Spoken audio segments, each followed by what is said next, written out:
Wow, there's a lot of people here. Well, good evening, ladies and gentlemen. I should tell you, my name is Deborah Shepherd. I am a trade unionist. I work as a full-time official for the Society of Radiographers, and I spend a lot of my time negotiating for working class people who work in the NHS.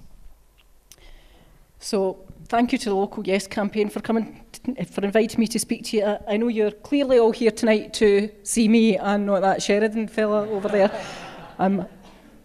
But in all seriousness, I'm here tonight to talk to you as a trade unionist with a passion for workers' rights, for a passion for social justice, fairness and equality. And I'm here to tell you why I think voting for Scottish independence is the right thing to do to forward that agenda. Before I start the kind of standard monologue, which you've heard, a million times every time you've been in the picket line, I want to tell you what I saw a couple of weeks ago, which made me decide to redouble my efforts for a yes vote. I was just down the road at Tesco in Cumbernauld. I know everybody here, orders online via Waitrose and that, but I was at Tesco in Cumbernauld.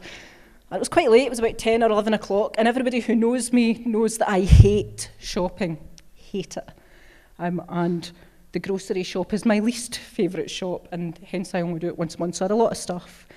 And as I'd unlocked the car, and I was just about to put my stuff into the car, a wee boy came up to me, maybe about 10 or 11, and he offered to take my trolley back to the stand for me. He was looking for the money out of the trolley, and at least that's what I thought. It was starting to rain. He had a jacket on, which was halfway up his arms, clearly too wee for him. So I said to him, yes, take the trolley back. It's a token that's in it, but I'll give you a tip if you come back and see me. So he did, and I handed him a £5. And as I drove away, I thought about that wee guy. I went to the petrol station and filled up, because that's my other favourite task.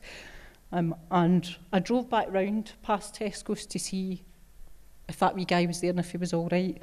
And as I drove round, I seen him. He was standing right at the beginning, right at the front of the store, with another wee boy about that high, and they were sharing a sandwich, and at his feet was a shopping bag full of tins.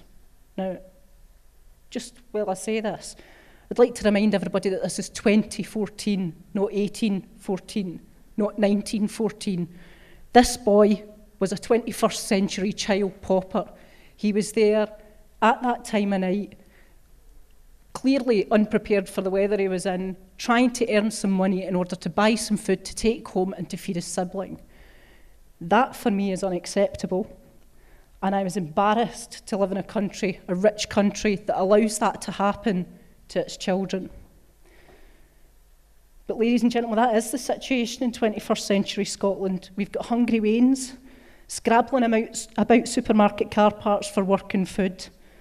I don't know about you, but not 10 miles from this door, I know this is going on. Not 1 mile from this door, I know it's going on, and that disgusts me.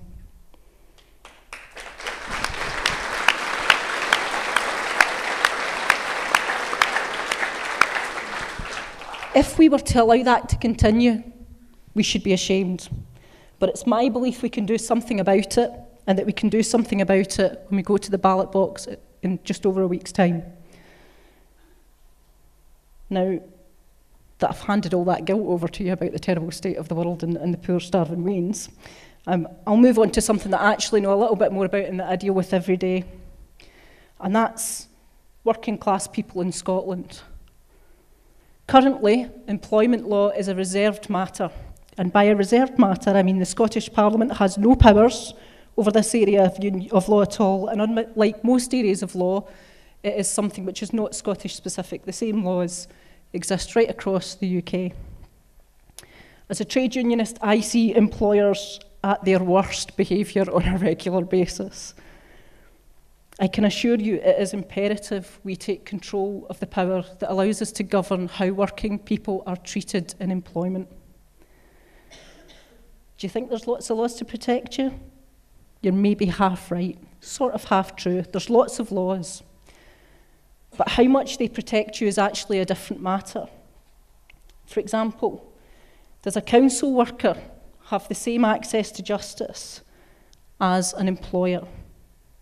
Can they afford to pay the tribunal fees which Westminster imposed, which in not all cases, but in many cases, can top £1,200 before you've seen a day in court? What if you win?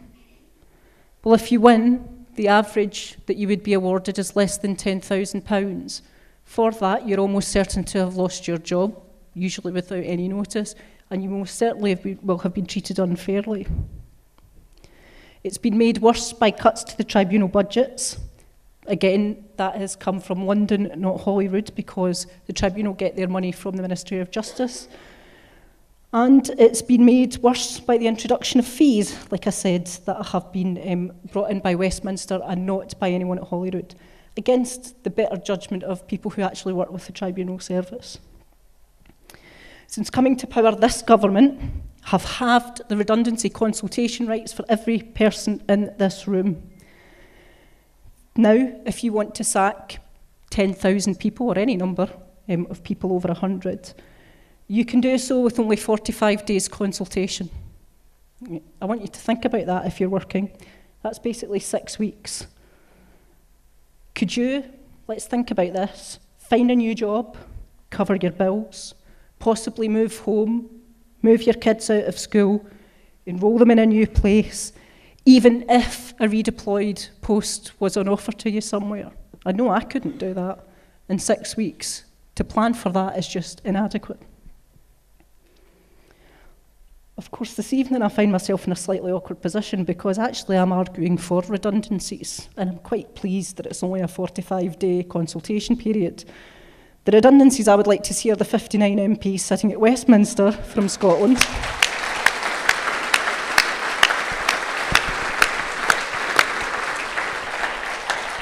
And not a few vermin and ermine from the House of Lords, booted from their cushy £300 a day, 15-minute work jobs. And of course, it's a standing joke that if you want to get involved in any political campaign, you must inevitably embark on some level of hypocrisy. So I think I'll probably tick the boxes for election now. If you think all of this doesn't affect you, just wait. Employment laws, social justice, who holds the power in a community, it affects us all. And in 2015-16, the condemned government is without a shadow of a doubt coming for Scotland's budget. If you think the bedroom tax, ATOS, PIPs were bad, just wait for NHS privatisation, £4 billion cut off the budget overnight by the scrapping of the Barnett formula, and the abolition by default of all the gains we've made since devolution, as the budget is cut and we can no longer afford to keep them up. The question in front of you is not whether or not you want the same thing or you want independence. The status quo is not on offer. There are changes coming, and the question that everyone in this room has to answer is whether or not you want a say in that change, or whether you're content to let Westminster and its government, whether they be Tory, Labour, Lib Dem, UKIP, whatever, control those changes that affect your life. It's not about political parties, as Dave said. It's not about Alex Salmond, the SNP, although thanks to the SNP for getting us to the point of a referendum, or even about the Tories. It's about the people affected by the change having the ability to have a say in what those changes are. It's about having a functioning democracy. As Tony Benn, a great Labour man, once pointed out, it's not the ability to elect a government that makes your democracy function.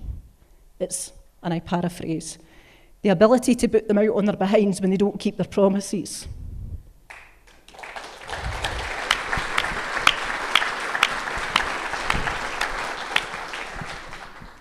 The issue is one of accountability. I don't know about you, but I want to live in a country where there is a possibility of the people in this country influencing who govern them. It's too often not been the case in Scotland. We've made the difference between a Tory government and a Labour government only twice in the last 50-odd years. And when we get a Labour government, it's not the Labour that I recognise or would wish to vote for. It's a Labour which has tailored its policies and its rhetoric to the southeast of England, whose votes actually count because they sometimes go Tory and sometimes go Labour. This is a simple matter of mathematics. I want a functioning Labour Party post-independence, and I think the only way that that can happen is for it to sever its ties with Westminster. It no longer has real ties with the trade union movement beyond financial ties, and it certainly doesn't represent the workers as far as I can see. It's a party currently which has invaded Iraq and Afghanistan in illegal wars, upholds the ban and upheld the ban while it was in power, that workers could not take solidarity action with each other, and introduced what they claim was a great policy, the minimum wage. Actually, what they introduced was a poverty level wage. People on the minimum wage cannot survive. I want to see a real Labour Party emerge out of the ashes of New Labour in Scotland, and I hope that independence will have that effect. Before I finish, I'm going to give you a wee roundup of what I think we could do for working people in Scotland, because once we've got these controls, we've got these powers, we need to make the changes that we want. And what I'm going to give you is a wish list of things I would like to start off with. It's an opinion of one possible future for Scotland. It's not exhaustive, it's not exclusive, and it will change as we change things for the better. First of all, I think we can abolish the nonsense that is the bedroom tax. It's unfair, it's impractical, and it's frankly completely stupid. I think we can end the silly politicking around ATOS and workfare. The next time you go into Poundland, you can be sure that everything in the shop is actually worth more than £1, even the staff. I think we can empower women by making provision of affordable childcare the centrepiece of a new Scotland, not an afterthought, just like they do in Scandinavia. I think we can protect our NHS from privatisation. I was actually in London this week, and I assure you, privatisation is happening. There were 10,000 people on the streets of London yesterday. Not a single report in the Scottish media of that having happened. The Labour Party, the Tory Party, the Liberal Democrats, they tell you it's not happening. It is happening south of the border. There is no question whatsoever. I think we can do things for other key services, like the post office, the utilities, electricity, gas, oil and water, transport, back into public hands where they can be used for the people of this country and not for the profiteers and the big corporations. I think we can not just have a minimum wage, but here's an idea, a living wage. If your employer decides they want to break the law, I want to know that there are tribunals that do not charge fees so that workers can challenge the behaviour of those employers and call them to account. When you go to work, it shouldn't just be for bread, it should be for bread and roses. Anybody remember that one? We could implement compulsory equal pay audits to end the despicable situation where in some industries, women in Scotland earn only 75% of what men earn for exactly the same work. We could look at flexible working for parents, invest in new technologies, keep expanding our education provision, rebuild manufacturing, invest in our infrastructure. We could end austerity cuts and boot out the neoliberal, old Etonian, pocket-lining, drivel flowing from those pigs at Westminster who have grown far too comfortable at the Westminster trough, at our expense, quite literally.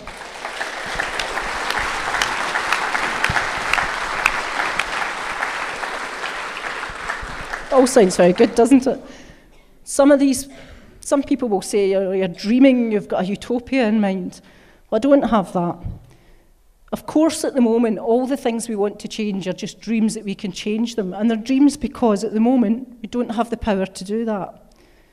We'll not be able to do everything overnight. I suspect, in some cases, I'll be collecting my pension round about the same time as some of these changes come in. Unlike, I might add, a quarter of the boys born in Glasgow this year who will never see a pension. They'll never live to see their pension. That's this year. There are those in the No campaign who will say it can't be done, that it's too risky to try, that business won't stand for it. I say these things can be done, not all at the same time, but some of it quickly. They always tell those looking for great change that it cannot be done. In the lifetime of many here, you've heard the establishment after establishment figures tell the people it cannot be done without reference to their vested interest in maintaining the status quo.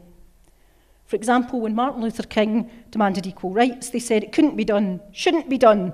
What will happen to the white people's jobs, they cried. They tried to buy off black Americans by offering small increments towards equality with no real intention or timescale for full equality. Does this sound familiar? We'll give you greater devolution if you vote no. They said that India, population currently over 1 billion, would never survive without the great British Empire when Gandhi launched his protests. They told Mandela apartheid would never end and that he'd die in jail. Strange now that America, India and South Africa are not demanding to come back under Westminster rule. They like their independence just fine, and despite the scare stories of the establishment in Westminster at the time, they have survived and for the most part flourished. Ladies and gentlemen, I think I'll go with Mandela's wise advice and make my choices based on my hopes and not my fears. That's why I'll be voting yes, and I hope you'll do the same. We can do this, of course we can. Dare to dream, Scotland. The choice is yours, and the power for the first time in history is sitting with the people. Be bold, be brave, and vote yes.